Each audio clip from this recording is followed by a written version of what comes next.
Naging sakim ba tayo sa mga biyayang ating natanggap dahil sa kabutihan ng Panginoon? Mga kaibigan, mga kapatid, mapagpalang araw ng Lunes sa inyong lahat. Narito na naman ang inyong lingkod, Father Bob, isang paring Karmelita.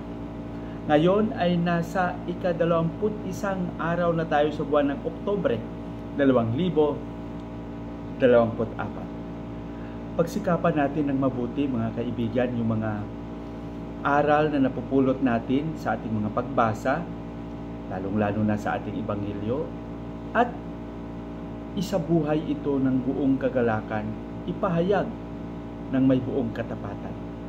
Ang ating Ebanghelyo sa araw na ito ay ibabahagi sa atin ni San Lucas, Kapitulo 12, versikulo 13 hanggang 21. Dito talagang sinabi ni Jesus sa mga tao, huwag maging sakim.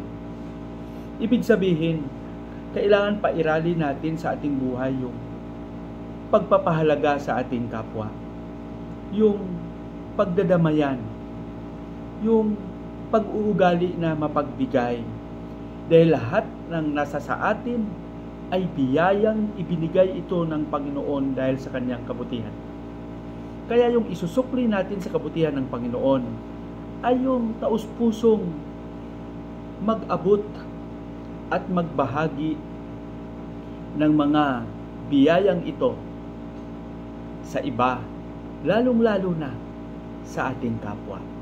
Kailangan isipin natin yan palagi. Huwag nating pairalin yung pag-uugali na sarili lang ang iniisip at hindi nagmamasid sa kalagayan ng kapwa, lalong-lalo na yung mga nahihirapan at patuloy na lumalaban dahil sa katayuan, dahil sa kanilang kalagayan sa lipunan. Mga kaibigan, sana maging tapat tayo at maging totoo na ang ating pagmamahal kay Kristo ay maipakita natin kahit sa simpleng paraan lang, yung pagbibigay. Pagpalain nawa tayo ng Panginoon.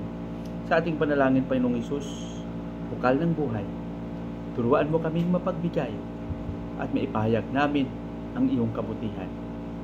Amen.